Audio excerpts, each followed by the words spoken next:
Man United and Tottenham, I've had enough of this team. They absolutely drive me insane. The fact that we've been drawing with them and losing to Tottenham Hotspur. Anyways, smash the likes, subscribe if you're brand new, all that good stuff, yada, yada, yada. More importantly, let's try and enjoy the video because we're going to be doing a preview and what I would do against this side that is struggling like they did last year. So there's no real reasons why we can't get Thomas Frank sacked and why they can't get a new manager, meaning they get a manager bounce at the Spurs ground against Arsenal, meaning, yeah, title race. Did anyone just hear that? Because one can hope. But yeah, this is a must-win game. Every game is a must-win game. And Michael Carrick, there's no reason why, again, let's call it a big top side, especially away from home. I think Tottenham are better away from home than they are at home, but there's no reason why we can't be putting 2-3 past them. With this injury-struck team, you know, they are absolutely filled with bottle jobs. I just don't see why we can't get over the line. And you know what? I think the team pretty much picks itself. So if we go through a little bit about the way Tottenham play, it's quite simple in a very few words. Set up on the low block and try hit you through the middle. There you go. End the video, Dave. But yeah, look. Tottenham set in a compact low block, a little similar to what we see under Michael Carrick against Arsenal at times. But their low block is a little bit different. You know, with personnel in different positions, you know, they're not really arriving back. No Kudus. I think Porro's out. I think Dragushin is there. Not the greatest player in the world. Jed Spence is back. But there's a lot of key players potentially missing in terms of Romero, illness. Let's see. Van der Ven not around. You know, Solanke's back. He usually likes to haunt us. And that's where we can't exactly get too ahead of ourselves because that man just loves the goal against Manchester United. How do we stop him? I think we got to look back to the Fulham game and the way they played out through the back. Now, I think it's quite simple and there's a little bit of a blueprint from what Man City even showed against the likes of Tottenham in the first half. You know, you just got to keep attacking them and keeping the ball, not giving it away for them to have breaks, and you might find yourselves in on goal with some easy chances. This is the game. Eat your heart out. We'll see about it. Who's going up top. But first and foremost, who's going in goal for us? And I think he picks himself. He's even getting paparazzi, you know,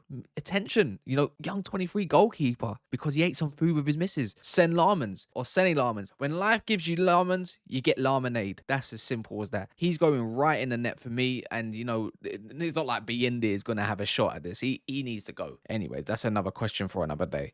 I think the back line pretty much picks itself. Luke Shaw at left back, of course, you know, we don't really have much different in terms of personnel there. I think he's definitely one for me that we got to be utilizing as much as possible and keeping him healthy. Then we're going to have Lissandro because he's been absolutely immense under Michael Carrick. You know what? Again, someone that a lot of us, including myself, kind of wrote off at this time. But he's proven why he's very, very useful for what he does.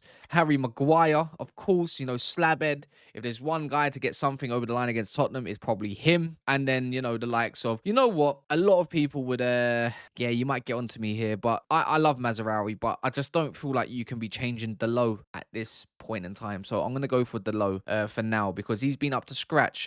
Maybe Mazraoui can get some more minutes. You know, that back line itself, I feel like the scoreline was definitely flattering for Fulham. You know, get them getting their 2 goals the way they did. I just feel like it was just a lack of concentration. Maybe Michael Carrick needs to, if possible, you know, maybe get some substitutions on a little bit earlier, like the likes of Mazraoui, maybe Aiden Heavens, you know, to see out 2-0 leads, you know, it helps, you know. So just maybe that little bit, we'll see, you know, changing the fullbacks. There's nothing wrong with it. As long as you get some height and some discipline in there, you can find yourselves in a very good zone. But as you can see, you know, the middle of the park picks itself. Kobbie Mainoo, absolute maestro right there. And the big uncle himself and Casemiro, that absolute destroyer. Them two are building for once that we haven't seen since pre-season under Ten Hag when Kobbie got injured. Them two coming together as an actual pivot, helping one another, not doing this gung-ho, oh, you know what's going to happen, Casemiro, you sit, and Kobbie Mainoo, you're going to go straight up there and cause overloads, but just leave the uncle alone.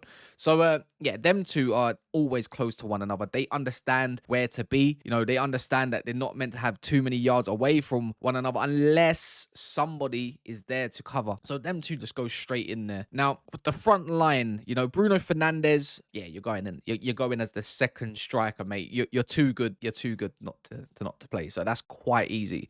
And you know what? His 17 goals and assists aren't spoken about enough in the media either. You know, maybe it's because it's too positive to be a Manchester United United segment, you know, because praising one player a little bit too much, they have to do it about a young player and go overboard. So that means there's pressure. You know how it goes. But Bruno has to be in that 10 spot.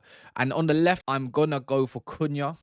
Again, don't feel there's much option to really put out there, except you could move Mbeumo there. But Cunha is on firing form, and his celebration gets me gassed every single time I see him score. So, you know, his new one, I don't know what it is, but let me know in the comments. But yeah, that one there, you don't drop Cunha, because if they're going to play the likes of Jed Spence at right back potentially, you got to look at it from this perspective. Where do you want to see Jed Spence? Do you want to see him out wide doing Wan-Bissaka stuff, or do you want to have his position a little bit in the areas that he's not used to, which is the inside? I think I know what I want, and I think I want to be dragging him out. Enter your heart, Dragushin, drag, yeah, whatever, drag him out. I think Cunha's positioning could be very, very vital, and he could be the biggest reason why we end up getting a great result against Tottenham. I think he's going to be the one. I think he's going to be the main man, other than Bruno, of course. On the right is Ahmad. Easy. He's our most technically gifted winger, and his job is so vital. I don't believe there's another player in our team. Again, Shea Lacey when he gets older, maybe, but don't believe there's another player in our team that can do what Ahmad does and do Ahmad things. Against Udogie, who's just come back as well, it's going to be a very good battle, but I'd always give Ahmad the benefit of the doubt to be ripping these players apart. And up front, do you go with Mbeumo? Do you go with Sesko? See, I'm still going to go for Mbeumo. Only reason being is because Tottenham can get caught out on the counter-attack quite a lot. And I'm not saying Sesko can't do it. It's just Sesko's in a good moment. There's no need to reward it too soon or him too soon. I think he would be useful coming on a lot earlier, though. This is what I mean about Michael Carrick and substitutions. Mbeumo should start. Seniority's there, or seniority. And then, you know, Sesko in a good moment has a good half an hour or so to showcase why he should be in a starting lineup. Good headaches for Michael Carrick.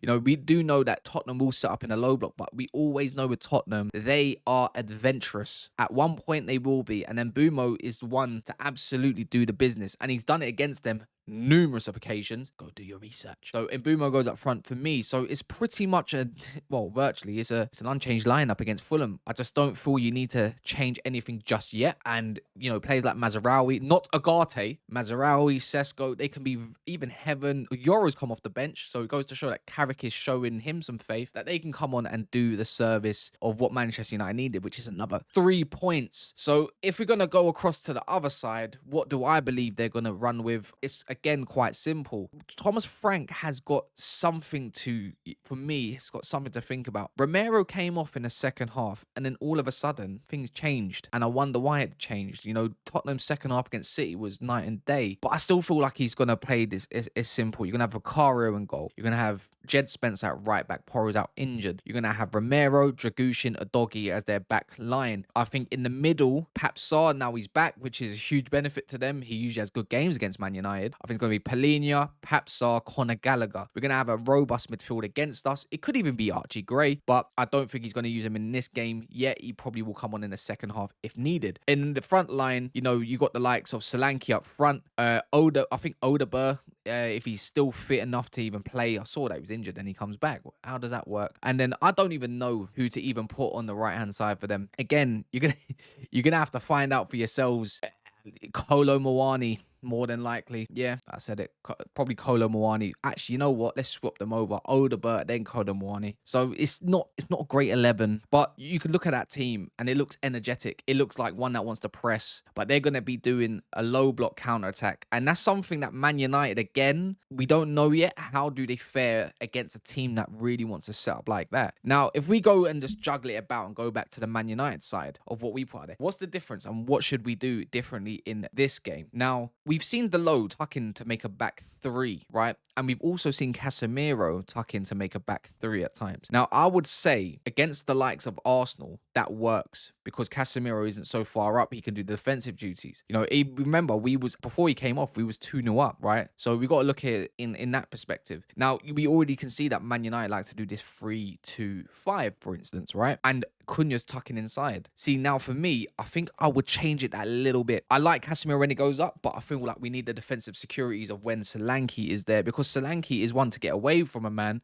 and on counter attacks, I don't really want to see Casemiro go too far up. Now with the low, This is where I invert the low. This is the game. We're talking about the 3-2-5. I would actually have it in possession where Casemiro drops deep, because Casemiro's still got that ping, right? And so does Lisandro Martinez, and so does Maguire. If you're going to be playing against low blocks, we've got to be finding those oppositions at all times. Now, in terms of just dictating the play, I think the low in build-up would be very, very fine. Next to Kobbie Mainoo a little bit more, because Kobbie Mainoo will have that staggered kind of positioning away from the low. You know, I just feel like in that midfield with the low there, just keep the ball ticking. Even Mazraoui, if he's going to be starting, keep the ball ticking. And then out wide, Cunha's going to always tuck inside, giving, I think, Luke Shaw a little bit more of a license to go further forward to attack Jed Spence's side and cause overloads, pushing back, obviously, their right winger, which is going to probably be Odegaard. So I feel like we should go down that kind of route, have a bit more control, get Cunha next to Bruno and Mbeumo. Sorry, Bruno, Mbeumo and Cunha. Sorry,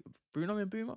What did I just do there? I would have them three as the staples of them. They need to be close to one another because they can make things happen. And then Ahmad is the other side out there. He's fine by himself. We've seen him do it by himself. He doesn't need a lot of help. No, Kolo Muani is not really one to really track back. Eventually, he switches off. Yeah, I think Ahmad out there to create that width is exactly what we need. And then Mbeumo, all he's got to do is find the gaps. And you know what, Mainoo, this is going to be the game for him, 100,000,000%. So if we can keep this rotating fluid kind of 3-2-5, I think inverting the low would be the best scenario in this case, because the extra defensive stability at the back with Casemiro splitting the right centre backs can really help us. So it would be nice to see. We'll see how it goes. Will it be something the same as Fulham? I don't think so. I think Carrick and Steve Holland and the rest of the coaches will be looking at that and thinking, where can we improve? I'm not saying it's because the low inverted or Casemiro. There was nothing wrong. It was just sometimes in build-up, and then especially on the counter-attack, we needed Casemiro in certain positions. That's why he got the tackles that he did